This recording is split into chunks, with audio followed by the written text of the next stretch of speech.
Keep going for Amir. Woo! I don't know if you can tell, but I'm also autistic.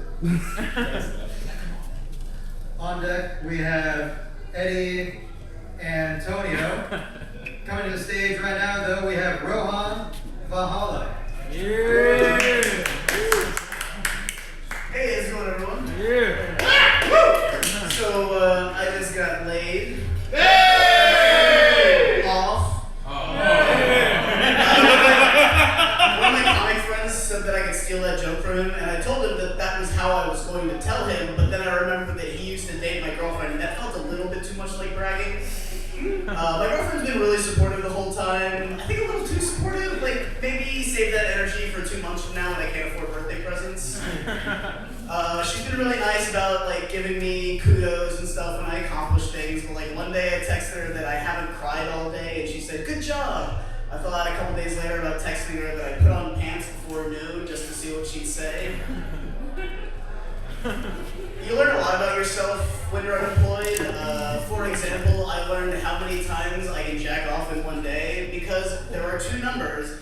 First is the one you get by accident. You're like, oh shit, that is the most times.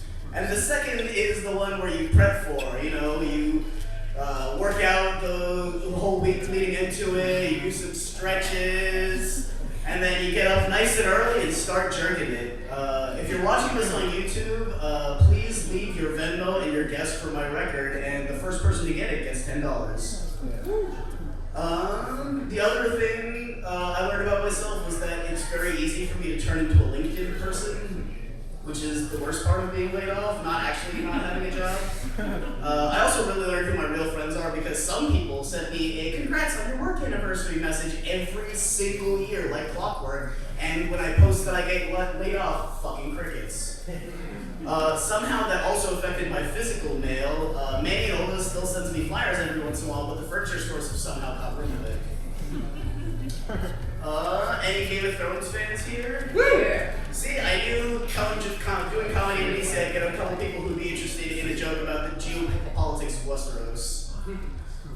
So, anyone watching the new show, Night of the Seven Kingdoms? It's pretty good. I recommend it. Yeah, it's real good. In the finale, they had a joke at the end about how there's 9 kingdoms, and the internet had 2 reactions to that. Half of the internet said, I guess there are actually 9 kingdoms. And the other half went, what the fuck did you just say? Because saying there's 9 kingdoms is the Westeros equivalent of being a Zionist. Let me explain. Can anyone name all the kingdoms, or do we want to do that? Dorne, fucking Westeros, fucking, I'm done. Okay. There's Dorne, the Westerlands, the North, the Reach, the Iron Islands, the Riverlands, Stormlands, and there's one more that I'm forgetting right now. Oh, the Bel-Air. But one of the ones that they named in the episode was the Crownlands, which is not a kingdom. For those of you who don't know, Game of Thrones is mostly based on the history of the UK, so like the season 2 plotline is like all the politics stuff is based on the War of the Roses. All the countries are either a UK kingdom or one of the major countries in Western Europe. The Red Wedding is based on the Scottish thing that happened called the Black Wedding. So yeah, based on UK, mostly British history. So for those of you who don't know, the Crownlands is the place where the Targaryens landed when they came over from what they were escaping. And they were escaping the Doom of Valyria, which was a fiery tragedy that almost exterminated their bloodline. But they came as conquerors, and so the Crownlands is essentially the 2 places where they burned everything around, and now are like, yeah, it's ours now. Yeah, so from the Riverlands to the Narrow Sea, Blackwater Bay shall be free. Rip fucking time. Rip record. Curling on the beach. Curling on the beach.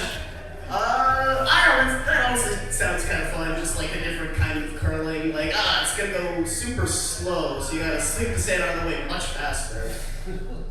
One more riff bucket.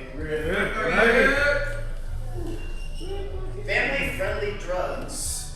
I'm really glad that edibles are more common because that's been my family-friendly drug of choice. Like, every year for Thanksgiving, I make the entire Thanksgiving dinner. Like, I did it for 16 people one year. That was really fun doing it just on my own. But yeah, I just like get completely ripped on edibles starting at 10 a.m. and that's how I can manage all of my family members asking me every 5 minutes, oh, so how does this taste? When's this gonna be ready? So, do you need help with this? Alright, that's my time. Yeah.